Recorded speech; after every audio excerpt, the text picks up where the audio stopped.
Kisah Ajian Brajamusti dan Brajadenta.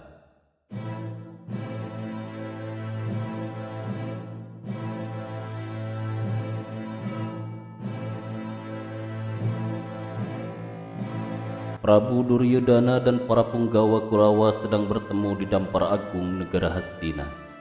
Mereka membicarakan krisis yang menimpa Pringgondani karena Brajadenta tidak mau menyerahkan kursi kerajaan kepada Prabu Anom Gatotkaca. Duryodana melihat hal ini sebagai peluang. Hal ini diamini oleh Resi Drona dan Patih Sengkuni.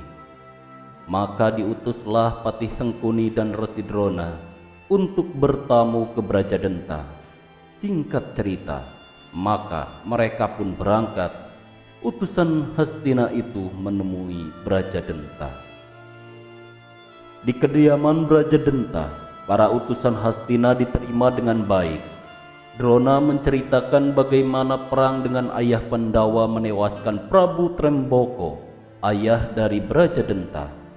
Kemudian ditambah cerita Patih Sengkuni tentang Werkudara yang membunuh kakak mereka tertua, yaitu Arimba, dan memanas-manasi bahwa Arimbi malah membelot menikah dengan Werkudara. Karena dipanasi, Brajadenta tambah marah dan bersumpah merebut tahta Pringgandani. Di Pringgandani, Prabu Anom Gatotkaca menghadapi para pamannya. Ada Brajamusti dan Kalabendana. Prabu Anom menanyakan kenapa Brajadenta pamannya tidak pernah sowan, karena dianggap aneh. Maka Gatotkaca mengutus dua pamannya, yaitu Brajamusti dan Kalabendana, untuk mengunjungi kediaman Brajadenta. Apalagi akhir-akhir ini telah beredar kabar bahwa Brajadenta akan mengkudeta Gatotkaca dari kursi Raja Pringgondani.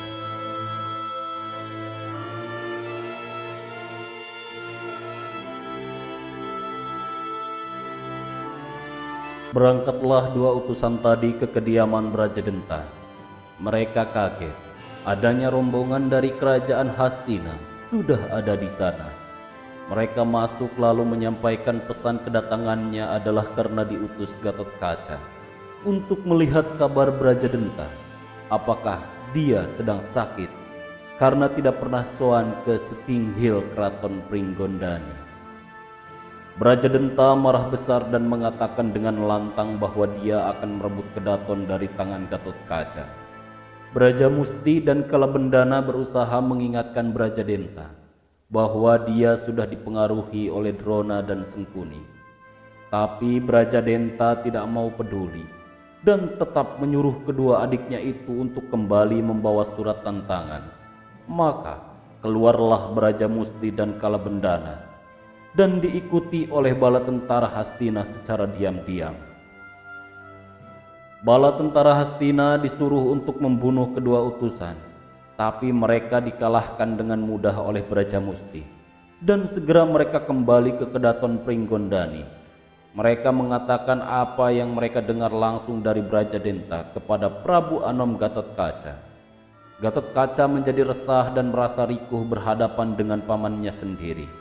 Sementara bala tentara Brajadenta siap menuju ke istana Pringgondani. Ketika pasukan Brajadenta sampai, terjadilah pertempuran. Brajadenta sakti luar biasa sehingga hampir semua yang membela Gatotkaca dikalahkannya dengan mudah. Sampai-sampai Gatotkaca sendiri maju dan dikalahkan oleh Brajadenta. Kemudian Gatotkaca mundur dan berkeluh kesah kepada pamannya Brajamusti.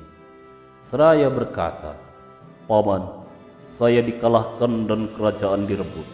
Bagaimana ini baiknya, Paman?" Brajamusti berkata, "Masalah bisa beres jika Tuan Raja mengorbankan satu pilar kerajaan." Gatotkaca mengira pilar yang dimaksud adalah benar-benar pilar bangunan keraton. Maka dia mensetujui saja perkataan pamannya. Tiba-tiba Brajamusti berkata bahwa Brajadenta bisa mati asal bertarung sampai sama-sama mati melawan dirinya. Lalu Brajamusti pamit dan melawan Brajadenta. Pertarungan sangat seru. Keduanya seimbang, dan akhirnya sama-sama mati tertusuk keris pusakanya masing-masing. Gatot Kaca menangisi mayat kedua pamannya. Lama-lama, mayat itu mengecil lalu masuk ke dalam tangan kanan dan kiri Gatot Kaca, menjadi sebuah keilmuan.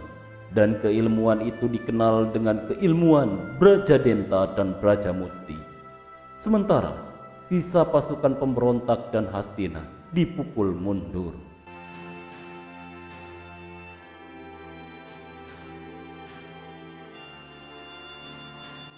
Demikianlah kisah ajian Brajamusti dan ajian Brajadenta. Mudah-mudahan kisah ini bermanfaat untuk kita semua. Jangan lupa untuk like, share, komen, dan subscribe untuk terus berlangganan video-video sejarah menarik lainnya di channel ini.